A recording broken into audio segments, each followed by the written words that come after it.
buenas noches y bienvenidos una vez más a ¿Y tú cómo lo haces? Campaña que tiene por objeto el rescate de experiencias docentes en tiempos de pandemia.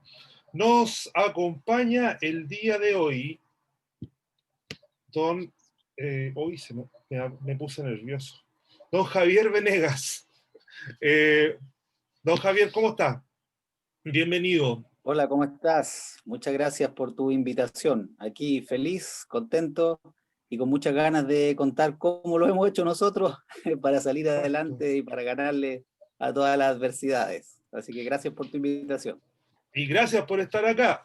Contextualizar un poco, don Javier es jefe de unidad técnico-pedagógica, es el primer jefe de UTP, como decimos los profesores, que tenemos acá en ¿Y tú cómo lo haces? Y vamos al tiro a lo que nos convoca, don Javier. Cuéntenos cómo empezó a vivir este tema, porque yo lo he dicho y creo que lo repito en cada entrevista, esto nos explotó en la cara, nadie estaba preparado, tuvimos que aprender sobre la marcha y claro, pues interesante saber cómo enfrentó este tema, cómo partió, cuéntenos, cómo lo hizo, o cómo lo está haciendo hasta Bueno, ahora. sí, ya. Mira, contextualizarte un poquitito. Yo trabajo en una escuela municipal de las que se denominan vulnerables, ¿ya? A mí no me gusta usar la palabra vulnerable, por eso te lo dije de las que se denominan. Para mí es pobreza, es educar en pobreza y es Eh, trabajar en claro, pobreza. exacto. Por lo tanto, Ahí lo voy a hay interrumpir que, un hay poquito, que contextualizar. porque hay un concepto que yo escuché a alguien una vez que decía que la gente no es vulnerable, por lo que concuerdo Vulnerada, perfectamente, es vulnerada. claro, todo el rato. Exactamente, Y así yo es. creo que en ser rigurosos con el lenguaje, lo vamos a dejar así, pues como gente vulnerada, porque Sí, no, finalmente eso sí. es. Sí, lo que pasa es que para poder contextualizarlo y para que la gente que nos escucha y nos pueda ver también vaya entendiendo, porque esto nos va a permitir eh, entender con mucha claridad que existen varios Chiles dentro del mismo Chile, dentro de nuestro país. Entonces es importante contarte nuestra experiencia, mi experiencia. Nosotros estamos en un colegio, en una escuela municipal, eh, con poquitos recursos, con población muy vulnerada, vulnerable como se conoce habitualmente, y con dificultades gigantescas de recursos económicos. Entonces, como tú bien decías, toda esta pandemia y toda esta situación de virtualidad nos explotó en la cara de golpe, de un día para otro. Nadie estaba preparado, nosotros no estábamos preparados, y tuvimos que empezar a redescubrirnos, y empezar a redescubrir a nuestros estudiantes, pues. ¿Mm? Nuestros estudiantes, por ejemplo, no tienen internet, no hay wifi en sus hogares.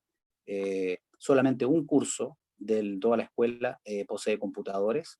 Entonces, desde ese principio, desde esa génesis, nos dimos cuenta que iba a ser muy complicado.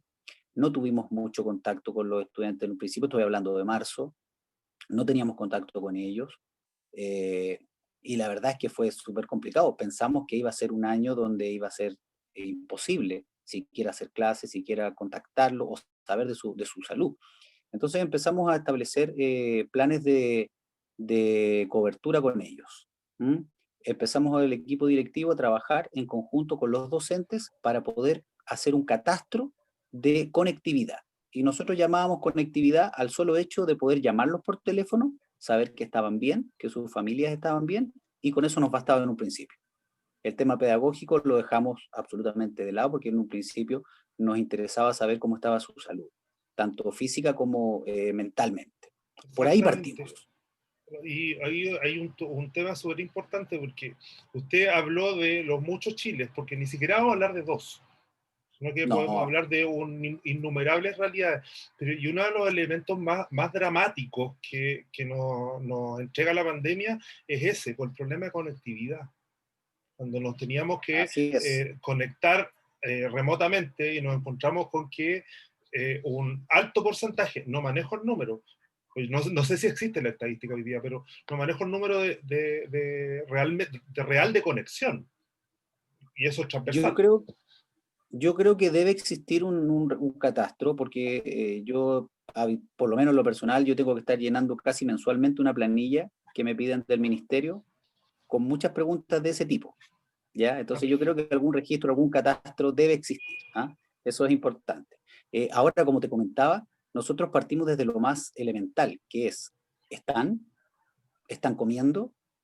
¿Sus familiares o ellos están sanos? Por ahí partimos. Y nos dimos cuenta que ya mucho al comenzar la pandemia, muchas familias comenzaron ya a enfermarse, y muchas familias, producto de esta situación, no tenían acceso, perdieron sus trabajos, los precarios trabajos que tenían también los perdieron y se quedaron sin ingresos. Por lo tanto, nosotros en una primera instancia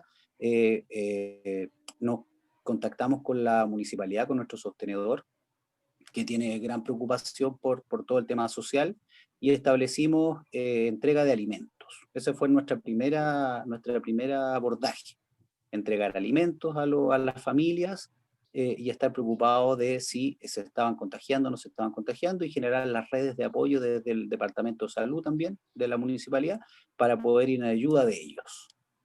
Después de que eso fue más o menos controlado, nos dimos cuenta de que la conectividad estaba mejorando, que podíamos acceder a ellos a través del WhatsApp. ¿Por qué? Porque las compañías empezaron a liberar las redes sociales. Entonces podíamos acceder y nos podíamos contactar con ellos a través del WhatsApp. Entonces eso ya nos abrió un mundo, porque ya no era solamente escucharles su voz, sino que era poder verlos y poder ver que ellos estaban sanos o que estaban con algunas dificultades. Pudimos conversar con sus apoderados también, con las papás, tíos, abuelos, cuidadores, porque nosotros no tenemos solamente papás y mamás que se hacen cargo de sus hijos, sino que tenemos hasta vecinos que se hacen cargo Claro. de niños que están en situación más compleja o más de abandono. Entonces esa fue la primera conexión con los estudiantes. Coincidió con que se empezaron a entregar las canastas de Junae. Como ya los niños no iban a comer a los colegios, ahora las canastas se les entregaban a ellos para que pudieran tener mercadería. Entonces empezamos a sumar más mercadería junto con la que se estaba entregando a nivel comunal. Entonces ahí ya tuvimos un acercamiento bastante fuerte. Las familias se sintieron bastante acogidas, bastante protegidas por parte de nosotros, y ahí empezó nuestro caminar más hacia el tránsito, de alguna manera, hacia lo pedagógico. ¿Cómo podemos empezar de a poquitito? Estoy hablando de paso marzo, paso abril, estoy hablando de la primera semana de mayo. Por ahí nosotros ya empezamos a hacer el tránsito hacia lo pedagógico. Nos conseguimos con una compañía de telefonía, chips de prepago para todos los estudiantes de la escuela. Se los entregamos gratuitos, porque la compañía nos consiguió los chips de manera gratuita. Pudimos instalarlos, venían precargados, y después las cargas eran bastante accesibles, por lo tanto pudimos mejorar la cobertura y la comunicación con los niños a partir de esos instrumentos. Después logramos empezar a imprimir material. Nosotros en nuestro establecimiento de la escuela empezamos a imprimir material e ir a dejárselos a los niños. Nos vestíamos como astronautas con todas estas cosas, estos buzos blancos, estas cosas en la cara, las mascarillas, los guantes, los zapatos, toda la cosa, parecíamos astronautas, y íbamos a dejarle el material a las casas a los niños que tenían más baja conectividad. Después pudimos empezar a utilizar las plataformas. Ya fue un sueño cuando entramos por Zoom y nos pudimos contactar con un grupo de niños por Zoom. Ya era la maravilla, los podíamos ver, podíamos interactuar, los podíamos proponer, les podíamos proponer actividades pedagógicas. Los niños las entendieron de muy buena manera, las asumieron de muy buena manera, les gustó mucho el formato, podían ver a sus profesores, a sus profesoras. Entonces ahí hubo un cambio grande. Después pudimos también utilizar la plataforma de Skype. También usamos Skype, pudimos usar el Zoom, bueno, y la sala de WhatsApp también pudimos seguirla utilizando y ampliarla. Después algunos tuvieron la oportunidad de contratar el Zoom, por lo tanto ya podían hacer reuniones más grupales y después hacer derivación a pequeños grupos para que hicieran sus trabajos y sus actividades. Después incursionamos en las plataformas de Kahoot y los cuestionarios de Google, y ahí ya se nos abrió el mundo. Ahí ya el tema pedagógico se abrió enormemente. Pudimos hacer una propuesta metodológica de trabajo con los profesores que les gustó mucho, se engancharon mucho con ese formato de trabajo, tuvimos que estudiar todos Sí, tuvimos que sí. capacitarnos, y lo bonito de eso es que nuestros mismos colegas nos empezaron a capacitar a nosotros, los que eran más avanzados en informática y que eran más computines. Nosotros generamos clases virtuales y ellos nos capacitaban a nosotros y nos capacitábamos entre todos nosotros. Así que empezamos a utilizar esas plataformas, empezamos a hacer clases, ya no era poder contactarse, si estás bien, estás comiendo, partíamos por ahí, pero después ya teníamos una propuesta pedagógica, ya empezamos a implementar clases de matemáticas, clases de lenguaje, ampliamos a historia y también a ciencias. Y eso lo hicimos Eh, transversal a toda la escuela. sí, antes de seguir, porque vamos bien, vamos como ordenaditos, pero resaltar un poco, creo que es adecuado hacerlo, en términos de que en la perspectiva del cómo yo he trabajado en contextos vulnerados y sé lo que significan los profesores dentro de un contexto donde la gente no tiene de repente ni para comer, pero finalmente qué interesante esta visión de partir del piso mínimo, porque cuando el ser humano tiene las necesidades mínimas cubiertas, puede predisponerse Claro. a, en este caso, al aprendizaje. Entonces, esa posibilidad Sí, de preocuparnos de lo humano primero, sí, porque, sí. no sé, de repente pasa que se nos olvida esa parte. Entonces, Es como muy que, importante lo que tú dices porque aquí yo, bueno, te voy a plantear una opinión muy personal, pero yo te voy a plantear cuál es el tránsito que ha tenido, por ejemplo, el Ministerio de Educación versus nosotros trabajando de manera bien particular. El Ministerio empezó conjunto con cuando se suspenden las clases presenciales y comienza todo este mundo virtual, eh, haciendo una suerte de que aquí no ha pasado nada y las clases deben continuar porque se entiende que todos tienen una excelente conectividad y todos tienen un computador en casa, porque este es un país a puertas del desarrollo, por lo tanto, eso no era impedimento. Entonces, empieza el ministerio con una serie de exigencias hacia nosotros los colegios en lo pedagógico y se encuentra con una puerta en la nariz de que no hay conectividad, de que no hay computadores, de que el wifi no existe, que son muy poquitos los que pueden acceder a un teléfono celular para poder contactarse. Entonces hay un tránsito y hay un vuelco desde la mirada del ministerio con quien nos toca a nosotros trabajar muy estrechamente, y van transitando hacia lo socioemocional. Muy de poquitito, pero van haciendo ese tránsito y van transitando desde, por favor, trabajen lo pedagógico, que es lo más importante, a preocúpense de los niños, de su estado socioemocional, cómo están, si están accediendo a alimentación, si lo están pasando bien, lo están pasando muy mal, fue un tránsito bastante particular, porque costó que se entendiera desde el nivel central que, como lo decíamos al principio, existen varios Chiles. Por lo tanto, exacto. ahí hubo un tránsito interesante. Yo debo reconocer que hubo un tránsito interesante desde la exigencia de lo pedagógico, cómo es posible que ustedes no trabajen lo pedagógico, a preocúpense de lo socioemocional, porque lo pedagógico viene después. Hay un tránsito interesante. Y nosotros, para terminar la idea, nosotros partimos al revés.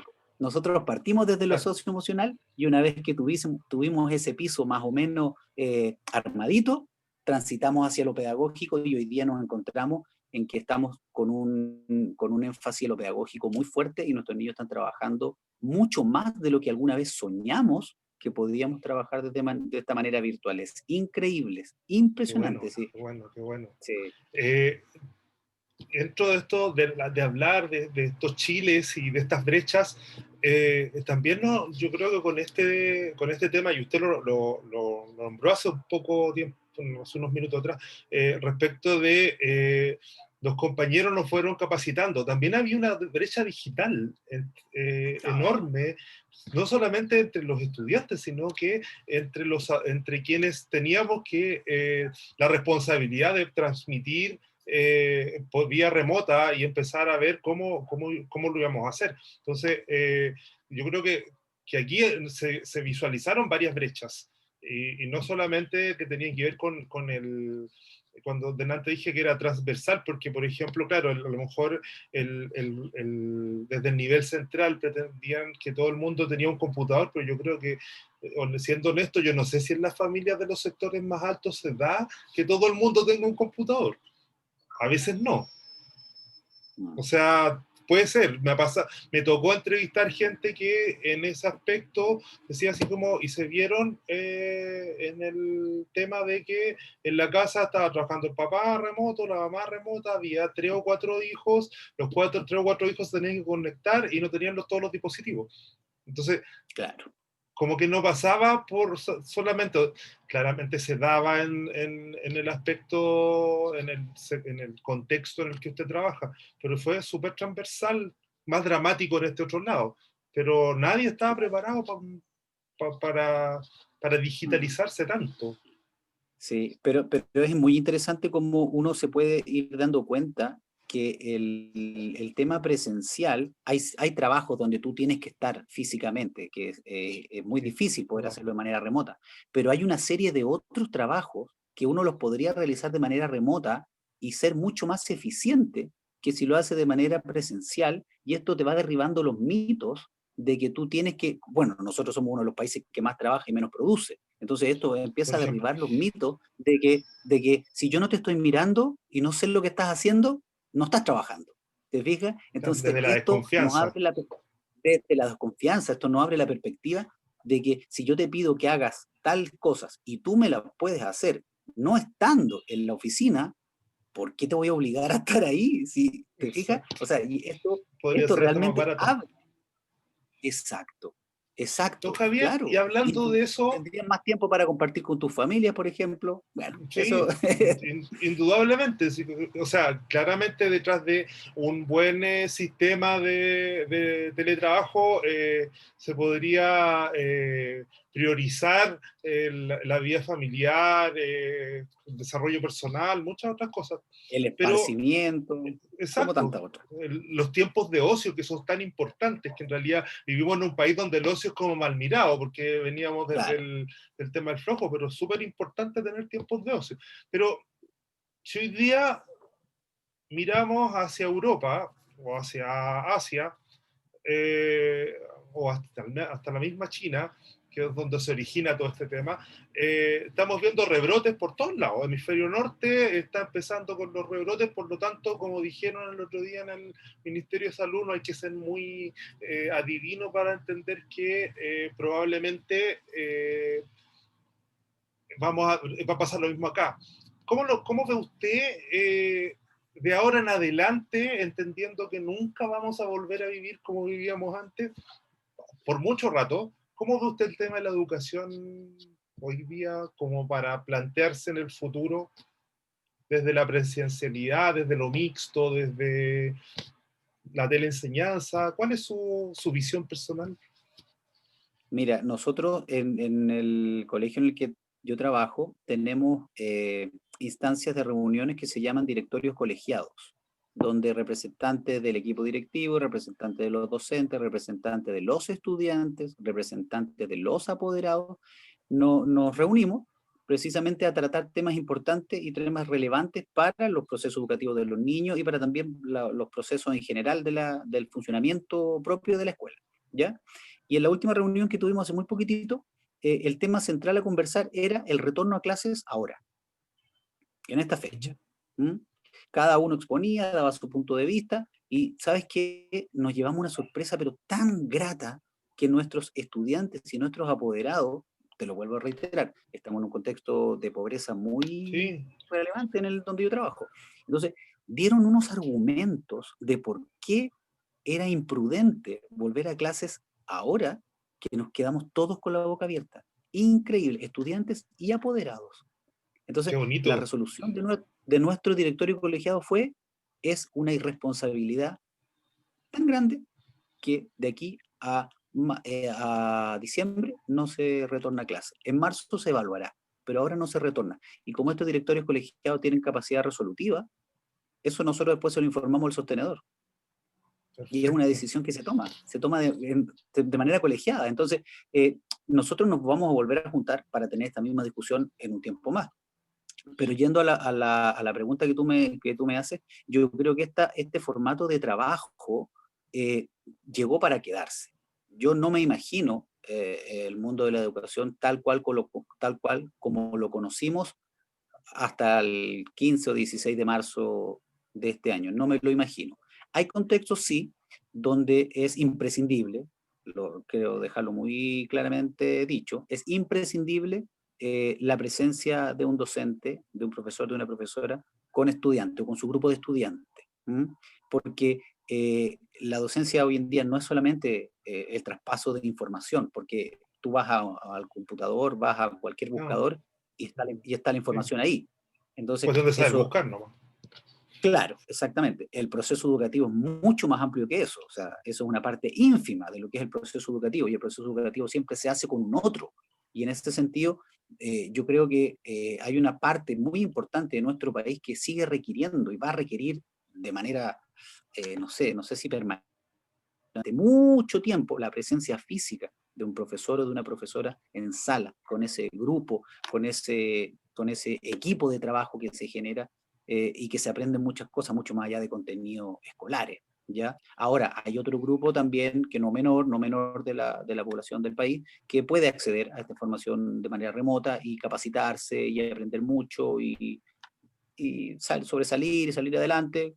Claro, no hay problema, pero yo siento que un porcentaje muy alto de nuestro país eh, no creo que sea 100% beneficioso estar en este formato tan remoto en algunos contextos de nuestra sociedad. O sea, pero a lo mejor planteándolo desde otra forma o desde otra perspectiva, quizá, quizá un sistema mixto, porque de una u otra forma hay cosas que requieren presencialidad, que requieren Mm, contacto, que requieren un tú a tú. No por nada somos seres sociales, entonces necesitamos claro. estar, contactarnos con otras personas. Entonces, quizá, por eso le hacía la pregunta desde su cargo y desde usted, don Javier, eh, ¿cómo lo visualiza al final o con cuál le acomoda más? Porque yo también concuerdo con usted que no vamos a volver Sí. al 15 de marzo. Mm. No, yo lo comprendo, lo comprendo. Me cuesta sí poder contestarte de que un modelo es muy superior al otro. Yo creo que van a quedar una mezcla grande entre Sí, presencialidad y virtualidad. Sí me preocupa desde la mirada docente la sobrecarga de trabajo para un profesor mezclando ambos formatos. Va a significar ahí sí que va a ser complicado porque como estoy presencialmente haciendo clases, después llego a mi casa y sigo de manera virtual, los niños van a ir, por ponerte un ejemplo, ¿ah? Si nosotros volviésemos tendríamos que tener clases con un grupo lunes y miércoles, con el otro grupo martes y jueves, y con los que quedaron un poquito más rezagados, les costó un poquito más los viernes, pero tampoco podría estar de 8 a 5, tendría que no estar, por da. ejemplo, de 11 a 2, ¿te fijas? O sea, Sí. cuadrarlo es realmente un naipe chino. No es un tablero Entonces, es chino muy el tema complejo. porque no dan las horas. Imagínate que los niños no se abracen en los recreos. ¿Cómo vas a hacer eso? Es No, prácticamente pero imposible. más allá de la pandemia, o sea, supongamos, juguemos política ficción. Mañana aparece la vacuna que tiene 99,9% de efectividad, se dispersa por el mundo y el COVID desaparece. Y quedamos todos libres de volver a lo mejor a hacer nuestra vida.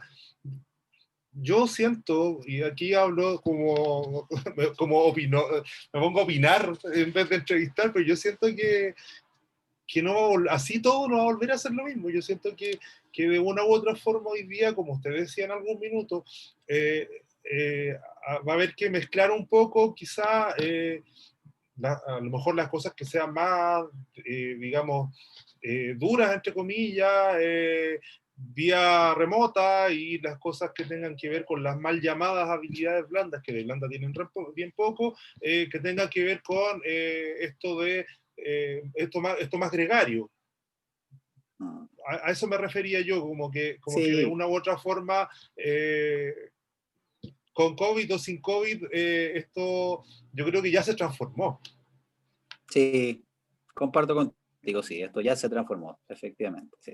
Ahora vamos a ver cómo lo trabajamos de manera lo más amigable posible para todos, porque como buenos chilenos que somos, nos pasamos de un extremo a otro y ahora a lo mejor vamos a estar queriendo que el niño esté en clase, no sé, por mucho rato y después nos vamos a conectar de nuevo con él de manera remota o vamos a estar con él tal vez chateando los sábados o tal vez los domingos a cierta hora, no sé, estoy O sea, especulando, yo creo que el pero desafío hoy claro, día va a ser a lo mejor construir esta nueva forma, quizá. Ir claro, evaluando esta nueva manera que de una u otra forma no sé si va a ser tan fácil dejarla, porque no sabemos hasta cuándo vamos a tener que seguir en esto de presencialidad o pseudo presencialidad, educación remota, sí. etcétera. Sabes que me gustaría mencionarte algo que no dije recién y que tiene que ver con el abordaje del currículum, que yo creo que le va a interesar a las personas que nos El- están escuchando y viendo.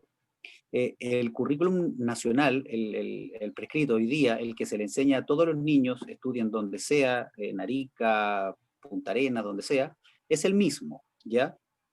Y tiene una cantidad, se compone de una cantidad de objetivos de aprendizaje que son enormes. Hay asignaturas que tienen 32, 33 objetivos de aprendizaje para ser enseñados en un año.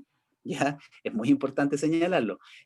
Y con todo esto de la pandemia, el ministerio hizo una priorización. Dijo, de estos 30, a mí me interesa que usted trabaje 10. Y los clasificó en nivel 1, nivel 2. El nivel 1 los trabaja este año, ojalá todos, y el nivel 2, si le alcanza el tiempo este año, los aborda. Y si no, los trabajará el primer semestre del próximo año 2021.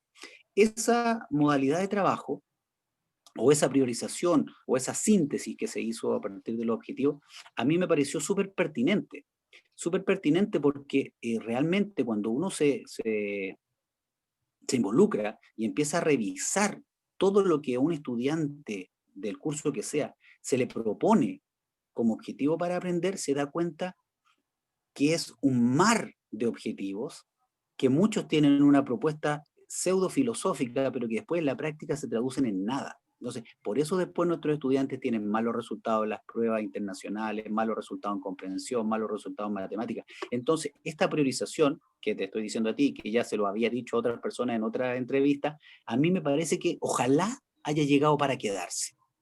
Porque de 30 objetivos muy mal pasados, muy mal enseñados, ¿por qué no me quedo con 10, que son los imprescindibles para poder transitar al siguiente nivel y los enseño bien?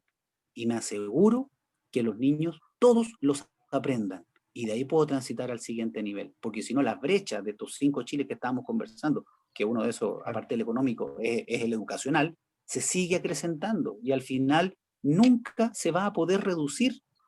Este criterio de priorización a mí me pareció súper pertinente, lo aplaudí en su momento y nosotros en la escuela fue lo primero que implementamos apenas lo conocimos. O sea, me parecía súper relevante de mencionártelo para que Sí, lo tengan ahí. yo creo que fue como usted dice, un acierto bastante bueno del nivel central, pero ya que estamos hablando de currículum y estamos hablando de excesiva cantidad de objetivos de aprendizaje, pero tampoco a lo mejor no será el momento también de empezar a visualizar nuevas herramientas metodológicas.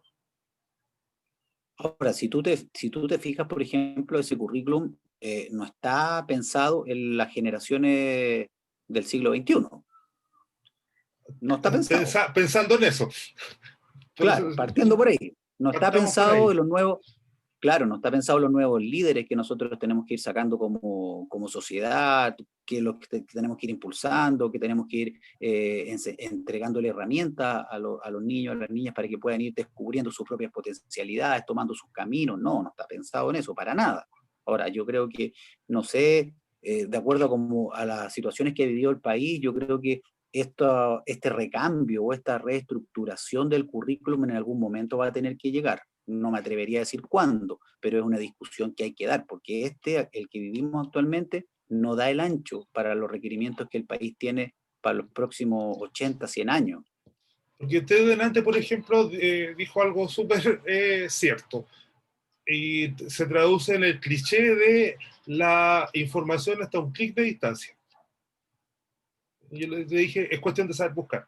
Entonces, Claro. desde ahí, el currículum hoy día estará respondiendo a el saber aprender a aprender, el saber buscar, el saber desenvolverse como ser social, con todo lo que implica hoy día el uso de la tecnología, que ya no nos vamos a zafar. O sea, las personas que hoy día se presentan en contra de la tecnología van a perdedor, claramente. Claro. Entonces, ¿cómo ve usted eso de aquí a enfrentar desde el currículum esta necesidad de cambio tan sustancial, tan grande por lo demás?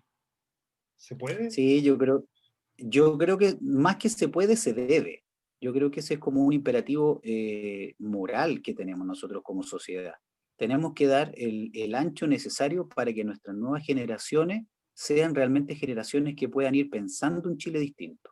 Porque si no, vamos a seguir repitiendo el mismo modelo. Los A se van para allá, los B se van para allá, los C para allá, y los D o los F para otro lado. Y al final eso nos ha llevado a que hoy día estemos inmersos en una problemática mayúscula, porque la educación es el eje central para la transformación social. Y si eso hoy día nosotros no lo estamos viendo, no lo estamos viviendo, al final los perjudicados siempre van a ser los niños, que después se transforman en adolescentes y después en adultos y siguen replicando el mismo modelo. El mismo modelo que al final lo único que hace es segregar.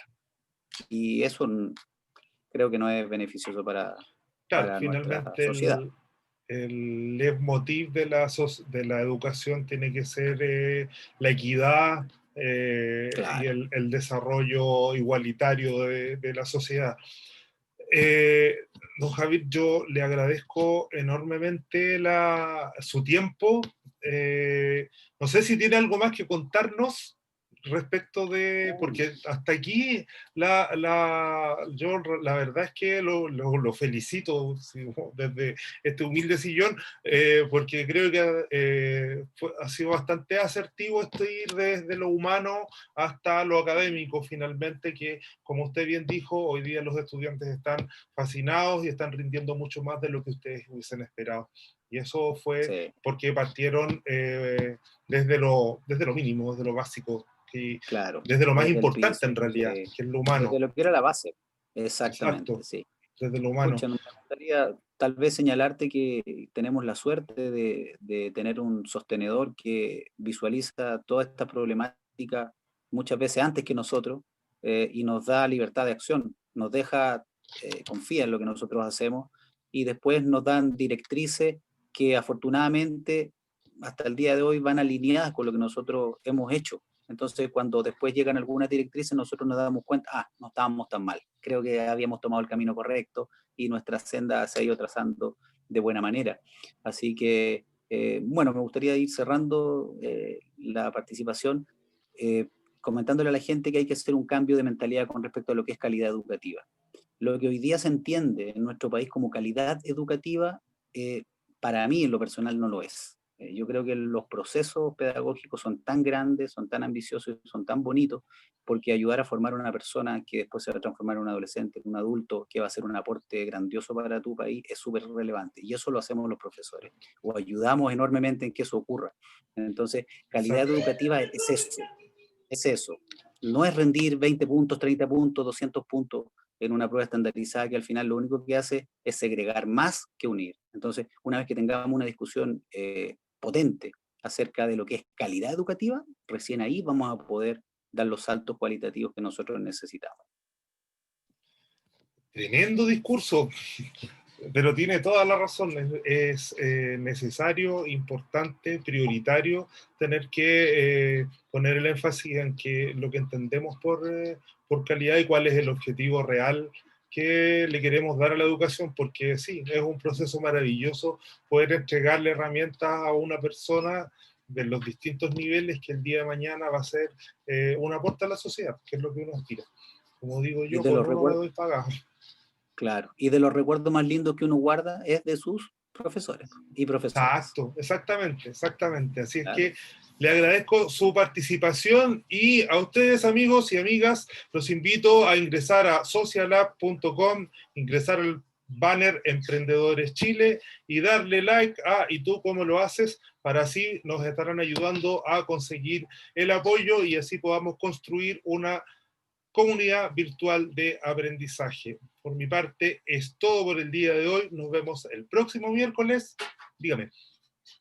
Que no te mencioné el nombre de la escuela, pues, algo tan importante. Escuela Ah, Hermana María Goretti, es de la comuna Recoleta. Recoleta. De ahí, espérenme un poquito, le voy a contar algunos detalles después.